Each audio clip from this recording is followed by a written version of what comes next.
Hello, everyone, and welcome back for another episode of Transforming Social Justice.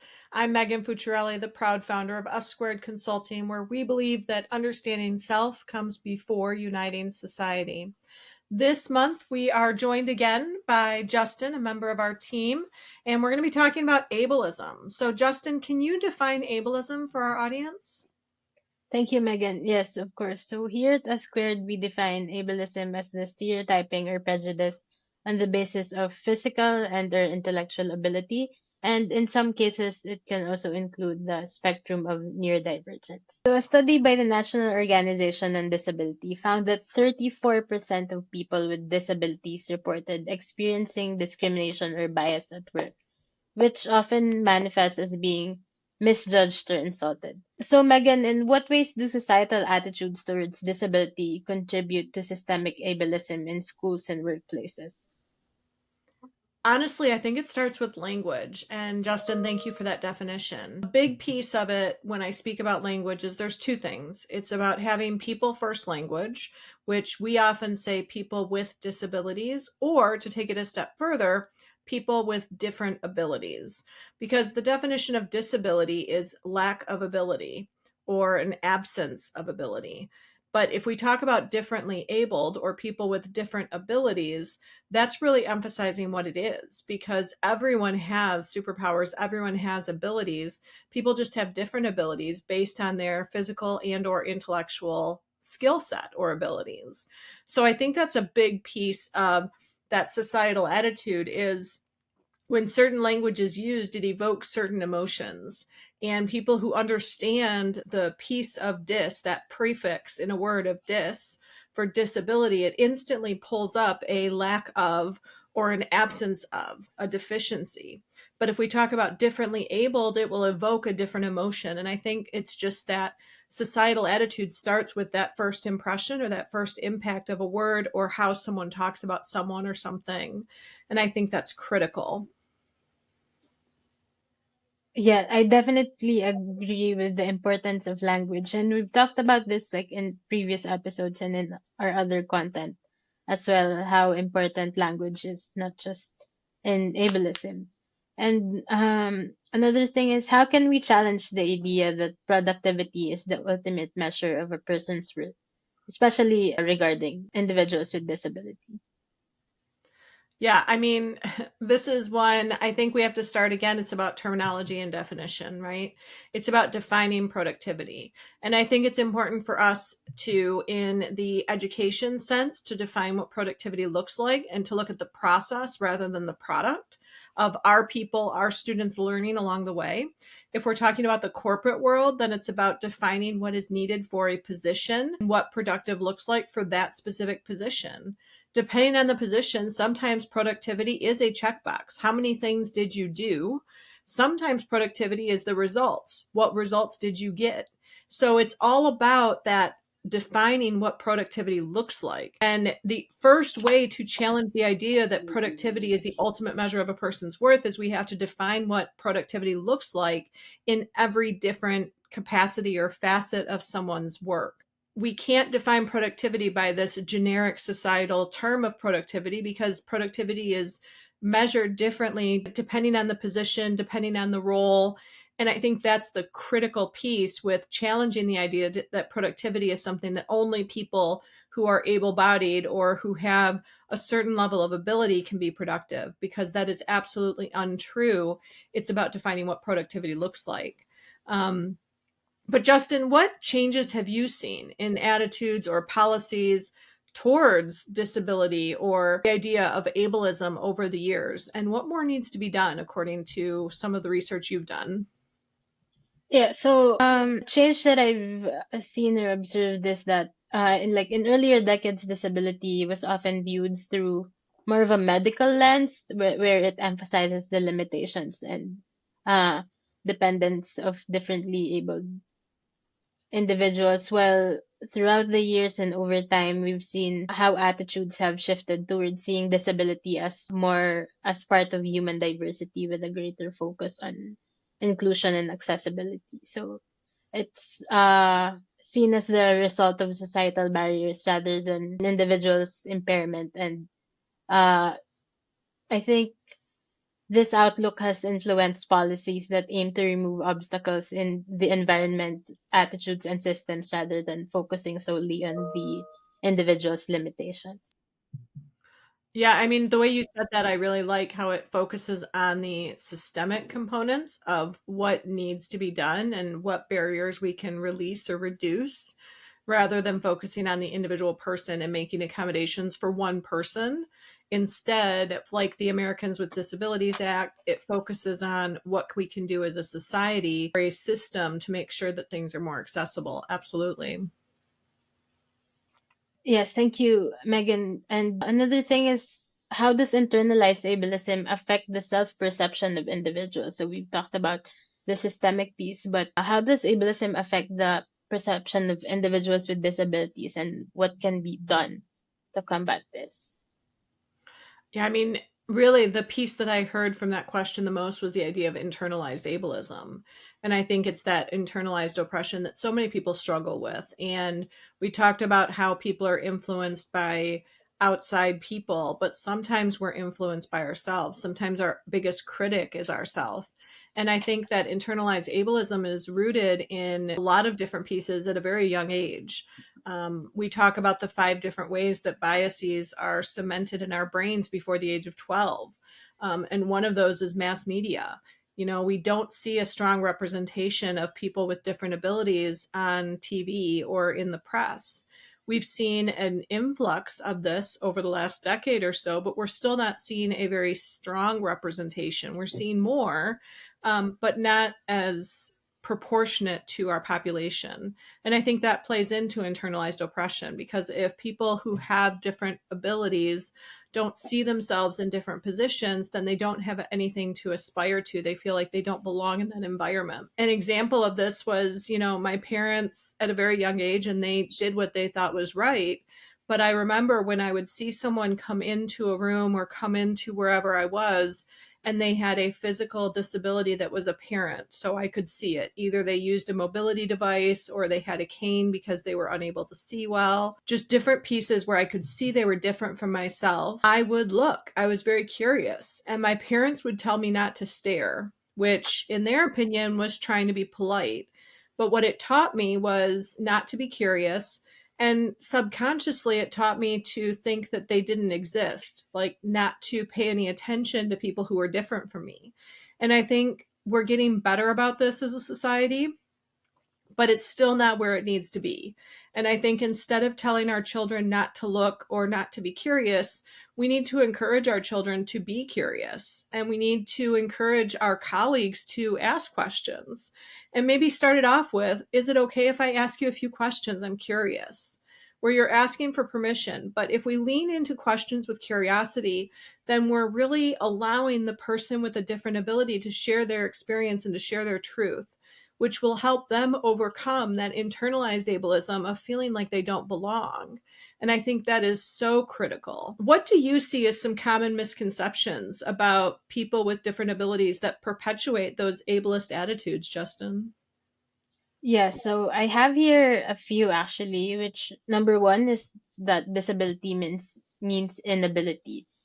This is one of the most common misconceptions where people with disabilities are unable to live independently, work productively, or participate fully in society, which in reality that's very far from the truth, where people with disabilities can and do lead independent and fulfilling lives, including having successful careers, engaging in social activities, and contributing meaningfully to their communities. And another thing would be that all disabilities are visible, which you touched on, where it's a very common misconception that if someone doesn't have, for example, use a wheelchair or a cane or other visible assistive devices, that they are not disabled, where in reality, many disabilities are invisible or not immediately obvious. There are conditions like chronic pain, mental illness, learning disabilities,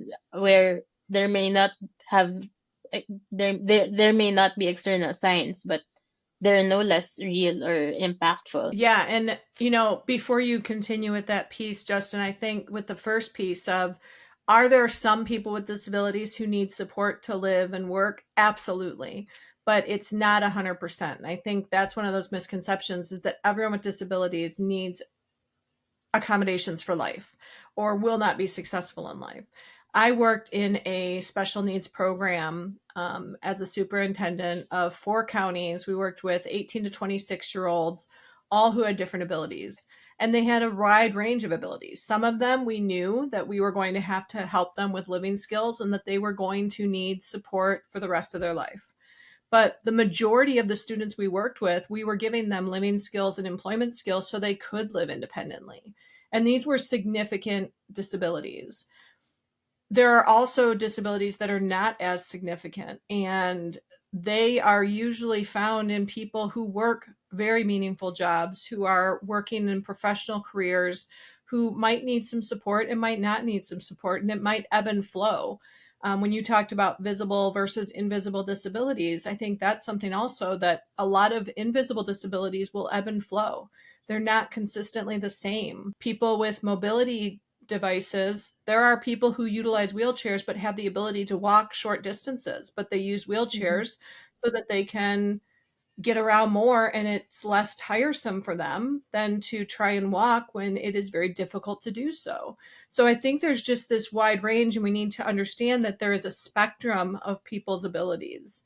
And that's something that really resonates when you talk about some of those common misconceptions. Another misconception that I have, which again, you mentioned, is that accommodations are special privileges. So the misconception is that providing accommodations, like, for example, ramps or elevators or other assistive technology, gives people with disabilities an unfair advantage, where in reality, these accommodations are not privileges. They are essential for creating an equitable society, and it allows people with disabilities the same opportunity as others to participate in daily life. Exactly. And we have this conversation a lot, especially in education, around accommodations and why do they get special privileges? And it's really about just making sure that everyone has access to the opportunities they need to be successful. Not everyone needs the same things, but as a society, we need to figure out what people need and make sure we're providing those pieces to help people be successful. Yes, so when it comes to in with employment, on the other hand, despite a very tight labor market, disabled individuals are about twice as likely to be unemployed as able-bodied individuals. So how do stereotypes about disability influence hiring practices and career advancement opportunities for individuals with disability? Yeah, this is one that's extremely close to home for me because I have quite a few friends and family members who are very close to me, including myself, who have been discriminated against for their abilities or their different abilities. And when we're talking about hiring, there is often a first impression. We talk about those implicit biases that are cemented at the age of 12. Those don't go away unless we work on them as we become older. And when you're looking to hire someone, it is really important to check those biases that we might have initially. If you see that someone is involved in Special Olympics, or you see that someone is involved in an association that targets people with different abilities, sometimes the inclination is to assume that they might have different abilities and then tell ourselves a story around that. And it's critical to kind of check those biases when we're hiring. Once someone is in our organization, it's important to look at what the actual criteria are for career advancement. So, is there an employment journey in your organization? When positions come up, do you allow people from within to apply for those positions? And do you have it really clearly marked of what is needed to be successful in that new position? And allowing people to apply for those positions that they are qualified for is critical for us as business owners in corporate America, but also in the education system, to really check our biases when we're looking at hiring practices and also further employment or retainment practices. Being able to retain people of diverse identities, including people of different abilities, really showcases a commitment to DEI, or what we call JEDI work here at Us Squared.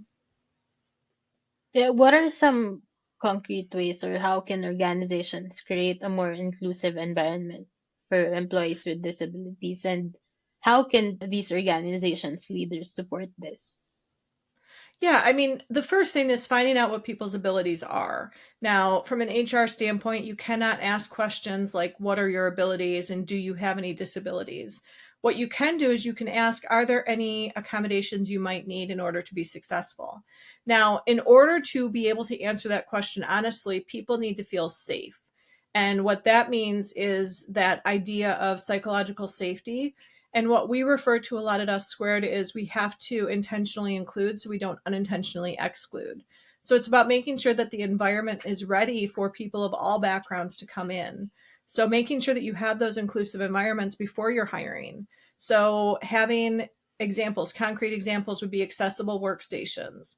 What does your office look like? If you are expecting people to come into the office, what does that look like? Do you have accessibility? Is there parking near a ramp, or is all the parking with stairs and the ramp is along the back of the building and far away from parking?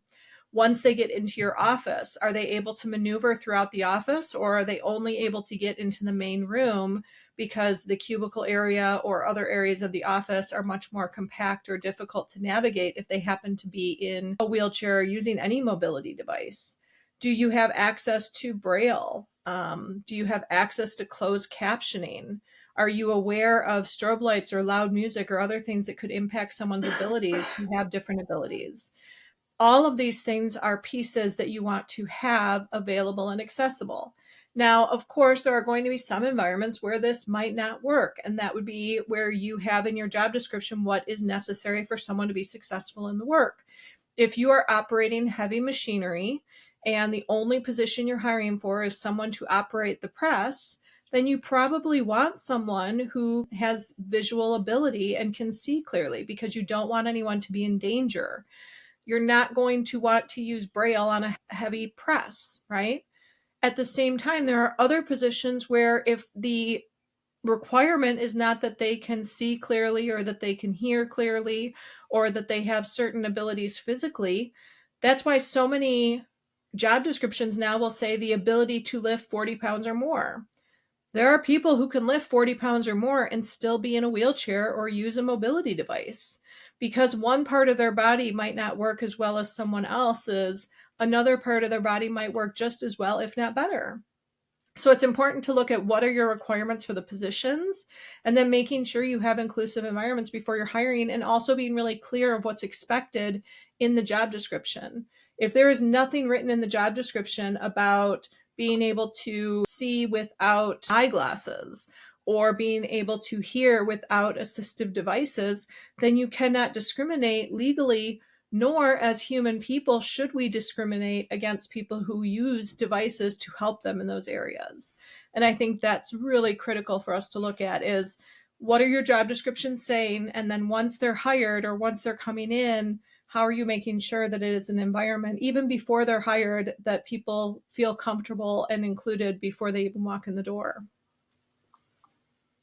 And in what ways can individuals, you've talked about organizations, but this time, in what ways can individuals with disabilities advocate for themselves in environments that may not be accommodating? Yeah, I mean, we started to talk about this a little bit, but it starts with the idea of psychological safety. And this comes down to leaders first. But if you want people to feel confident and comfortable in coming to you to be able to advocate for themselves, then trust needs to be present. There needs to be a level of psychological safety. As a leader, we need to provide that. If you are in an environment where there is no psychological safety, then it's about finding allies or advocates to help you to rebuild that psychological safety. Once that psychological safety is present, then we encourage you to go to your leader or supervisor and ask for those accommodations, but making sure that you're aligning them with your goals or roles for the position, because that is what is going to resonate with everyone is if you go in and say, I was hired to do this role, I want to be successful with this role, something I need in order to be more successful in this role is, and then share. You don't have to share why you need that accommodation. If you're not ready to share what your differently abled identity is or what your disability might be, you don't have to, but you need to align to the roles for your position. and just say, in order for me to be able to do this and to meet this goal, I need this accommodation. Are you able to accommodate? And that is extremely important. Justin, as we're talking about this, I'm wondering if you can discuss the importance of accessibility in public spaces and how its absence sometimes reflects a broader societal component of ableism. Yeah, so accessibility in public spaces is essential for ensuring that people with disabilities can fully participate in society. It promotes independence, inclusion, and equal opportunities. And when public spaces are inaccessible, it only creates physical barriers. Not only creates physical barriers, but also reflects broader societal ableism by reinforcing the idea that people with disabilities are an afterthought or less deserving of access. And this ableism manifests in the design, planning of spaces that cater primarily to non-disabled individuals, perpetuating exclusion and marginalization. For example, you've talked about parking lots where ramps are inaccessible. Disabled parking is far away from the entrance where they will have to travel or walk a lot more. And I think this is why the ADA, or the Americans with Disabilities Act of 1990, was a very important moment in disability rights in the US. It prohibits discrimination against people with disabilities in employment, transportation, public accommodations, and other areas of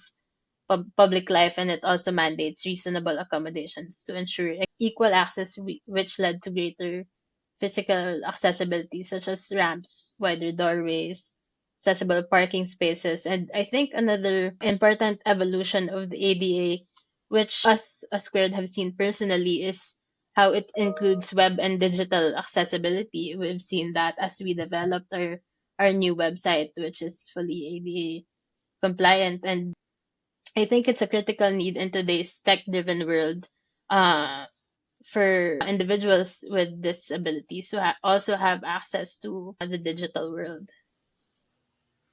Yeah, and as you talk about that, ADA is for public spaces. It doesn't necessarily pertain to homes. And I'm actually looking for a new home right now. And one of the things I'm looking for is a home that is accessible. So I'm looking for homes with wider doorways that wheelchairs can fit through. I'm looking for homes with the primary suite or the main bedroom and bathroom being on the first floor. I'm looking for homes that don't have steps to access. And I will tell you, it is slim pickings. It is really difficult to find that. And I'm looking for that for two reasons. First, for my parents. I believe that my parents will probably end up living with me soon, and they use mobility devices. And then also for myself. And, I'll talk about this a little bit more a little bit later in our conversation, but there is a strong possibility that I will be in a wheelchair myself within the next few years. And that is something that is extremely important for me not to have to move again. And I think as we talk about the ADA, it's great for public spaces, but the cost of transforming a home into an accessible home is very difficult. Think about roll-in showers so you don't have to step into a bathtub. There are many homes who have what we call 3/4 baths here in the US, which is a stand-up shower instead of a full bathtub. But that's not always the case, and that's not usually what's in the primary bathroom. So it's just a lot of different components that we look at. Thank you for sharing that, Megan. Another thing I want to ask is, what are some examples of ableist language that people might not be aware of? Yeah, I mean, we talked about language a little bit earlier about using the term differently abled instead of disabled. But one of the terms that was used historically and has transitioned, it's still in some places, but the idea of being handicapped. So there is a kind of a legend. Some people say it's inaccurate, some people say it is accurate. But the term handicapped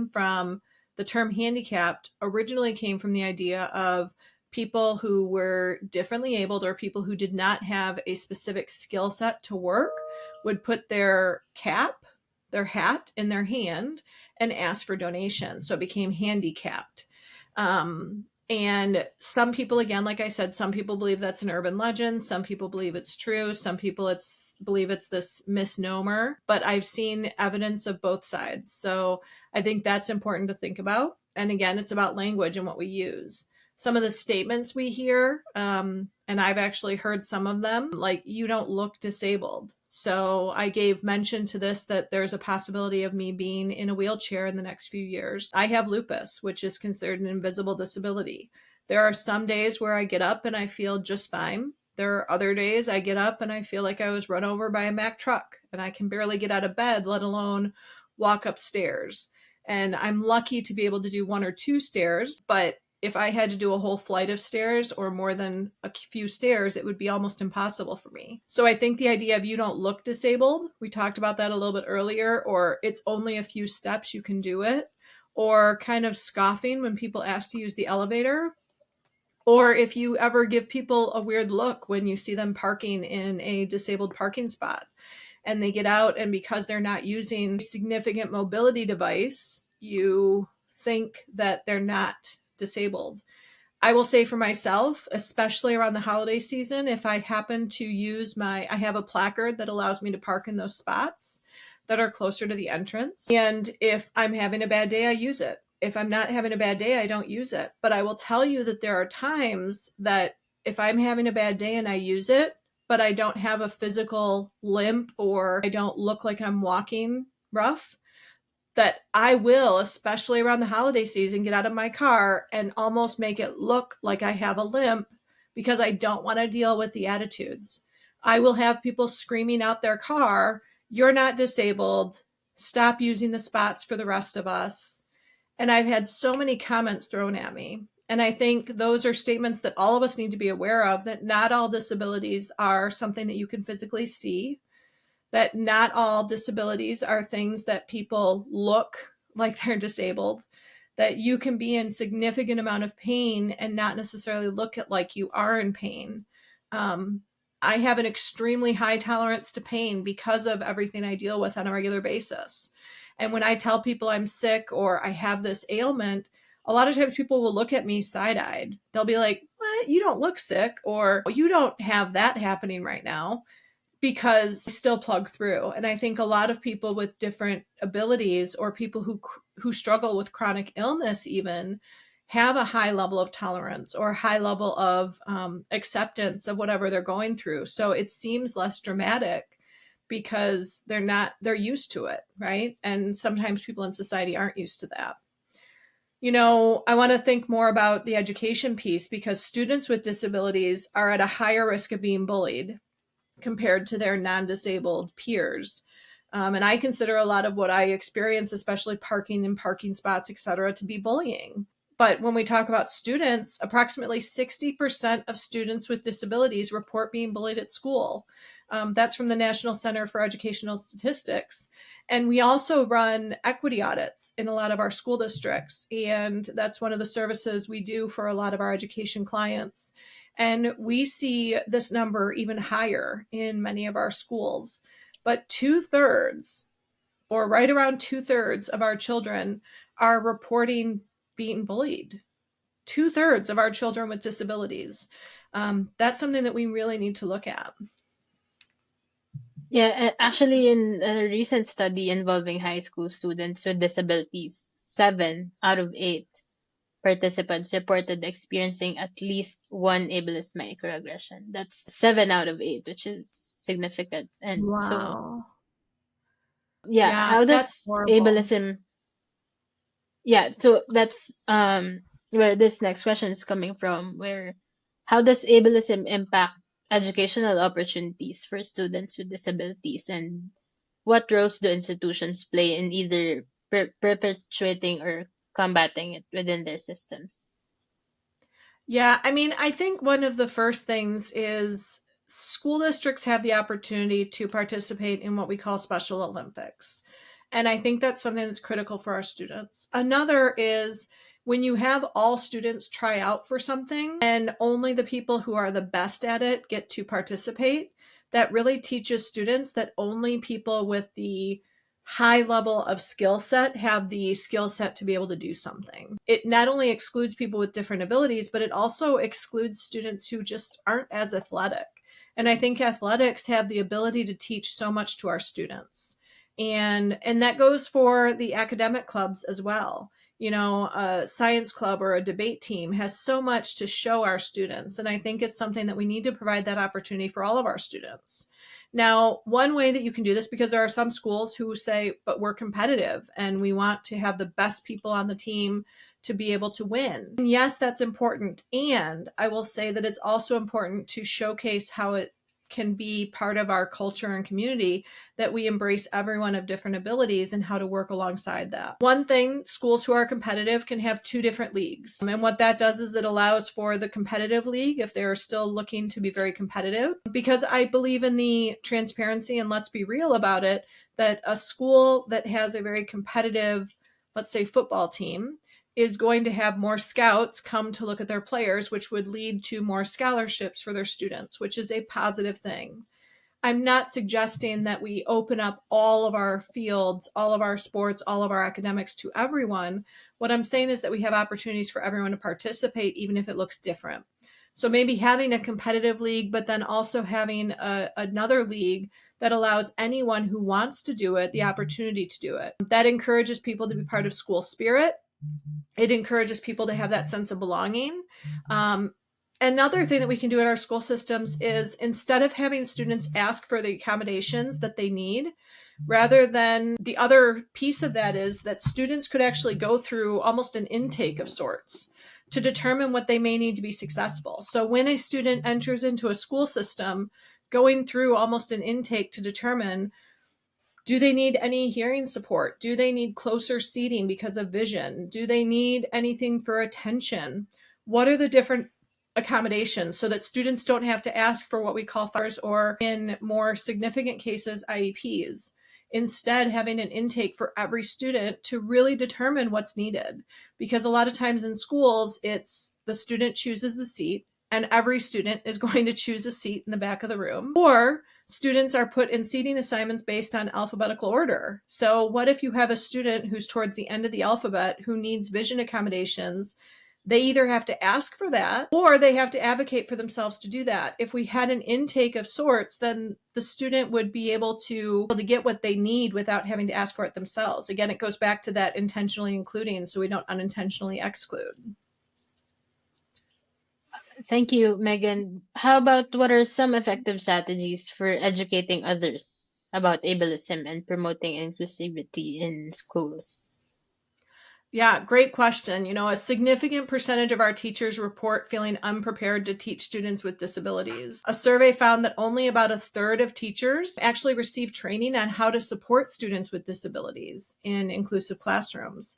You know, there's a lot of schools that, and I'm talking about the undergrad teaching schools, there's a lot of classes that pre-service teachers go through, and they might have an intro class to special ed, but special education only includes certain components of people with disabilities. And one course is not going to give everyone the information they need. And I think that it's important for us to acknowledge that only a third of our teachers report feeling like they are prepared to work with students with special needs. If you are a teacher in the classroom and you feel like you need support, we can't be held responsible for what we don't know, but we also can't use that as an excuse. And as teachers, if you're not prepared, it's about asking for that support, seeking training, asking for guidance, either from other teachers who are in the building, maybe your special ed teachers, maybe other teachers that you believe are providing that really strong, inclusive environment. Taking it upon yourself to watch videos, read books, seek out training yourself. There's a lot of free training available, whether it's on LinkedIn Learning, whether it's on our DEI Learning Hub, which is not free, but it is very low cost. There are a lot of resources available for people to gain that information. And it's up to us to acknowledge, first of all, identify what it is that we need. And if we find that gap, if we identify that gap, then it's up to us to bridge that gap and to be able to provide what we need for our students.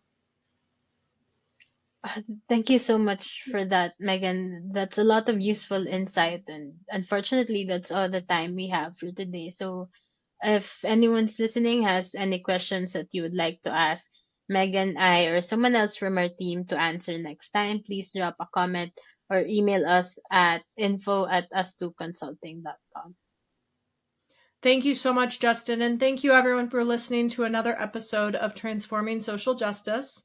Again, this month we talked about ableism. We're going to have some conversations with Jen as well. So, combo with Meg and Jen coming up, where we'll also talk about ableism and access. And then next month we're going to be talking about sizeism. So make sure you check out fellow episodes of our podcast. We have some special guests that we've been featuring as well. So you can go to both of our YouTube channels as well as our Spotify account. And make sure you check out our website. And if you've not had a chance to already, we really would welcome you to take the Metamorphosis quiz, which allows you to determine what stage you are at within your own social justice transformation. Thank you so much, everyone. And remember that it is up to us to be the change we need to see in the world. Have a great day.